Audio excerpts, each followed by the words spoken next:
بڑھاپے کا سہارا، قرآن و حدیث کیا کہتے ہیں؟ اولاد بڑھاپے کا سہارا ہے۔ اللہ تبارک و تعالی ہمیں ہمارے ماں باپ کے لیے بڑھاپے کا سہارا بنائے۔ اللہ ہمیں، نوجوانوں سنو میرے بھائیوں، اللہ کے لیے سنو، دنیا بھی خرچ کر دو گے، ساری دنیا بھی بیچ دو گے، ماں باپ کے جانے کے بعد آپ چاہو گے بھی تو ان کی خدمت نہیں کر پاؤ گے، آپ چاہو گے بھی تو ان کی خدمت نہیں کر پاؤ گے۔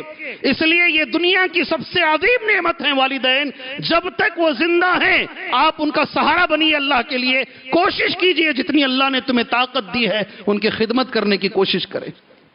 میں اس لیے اتنی اہمیت سے یہ لفظ کہہ رہا ہوں، ہمارے ہی شہر بنگلور کے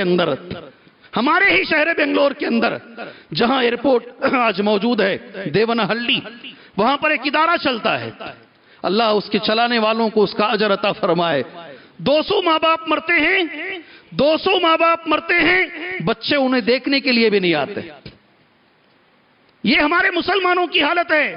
اس میں کیا اہل حدیث، کیا حنفی، کیا مسلکوں کا اختلاف ہے، ساری حدیثیں اس مسئلے میں بیکار ہے۔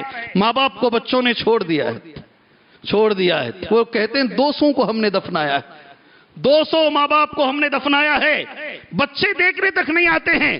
یہ ماں باپ اگر بچے اچھے ہوں تو یہی بچے انشاءاللہ ماں باپ کے لیے کیا بنیں گے؟ بڑھاپے میں سہارا بنیں گے انشاءاللہ۔ اور قرآن کی وہ آیت جو سورہ بنی اسرائیل میں موجود ہے، ایک بار میں دوہرا لیتا ہوں، وَقَضَى رَبُّكَ أَلَّا تَعْبُدُوا إِلَّا إِيَّاهُ وَبِالْوَالِدَيْنِ إِحْسَانًا۔ اللہ نے فیصلہ کیا ہے عبادت صرف اللہ کی ہوگی اور ماں باپ کے ساتھ احسان، حسن سلوک کیا جائے، یہ اللہ کا فیصلہ ہے۔ وَقَضَى رَبُّكَ أَلَّا تَعْبُدُوا إِلَّا إِيَّاهُ وَبِالْوَالِدَيْنِ إِحْسَانًا إِمَّا يَبْلُغَنَّ عِندَكَ الْكِبَرَ أَحَدُهُمَا۔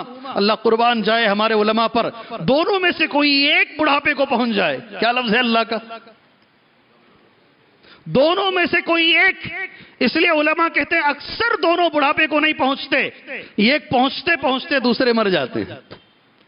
اکثر اکیلا پڑ جاتا ہے آدمی بڑھاپے کو پہنچتے۔ اس لیے قرآن نے پہلے یہ ذکر کیا، دونوں میں سے کوئی ایک بڑھاپے کو پہنچ جائے یا دونوں بڑھاپے کو پہنچ جائے، اما یبلغن عندک الکبر احدہما او کلاہما۔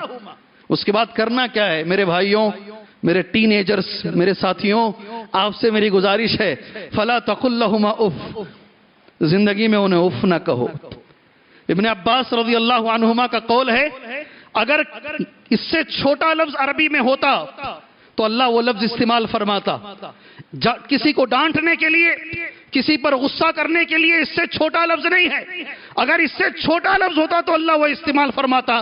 ماں باپ کے لیے اف بھی نہ کہیں، کہہ دیتے ہیں ہم لوگ، کہہ دیتے ہیں، مگر ان کا دل بہت بڑا ہے، وہ ہمیں معاف کر دیتے ہیں۔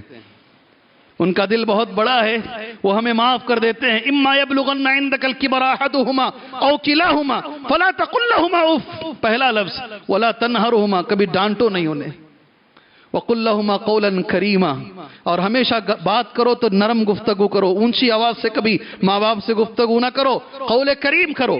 واخفض لہما جناح الذل من الرحمہ، اپنے کندھوں کو جھکا کے کھڑے ہو ان کے سامنے، واخفض لہما جناح الذل من الرحمہ، اور ساری زندگی ماں باپ کے لیے دعا کرو، وقل رب ارحمہما کما ربیانی صغیرا، جیسے بچپن میں انہوں نے میری تربیت کی ہے اے اللہ ویسے تو ان پر رحم فرما۔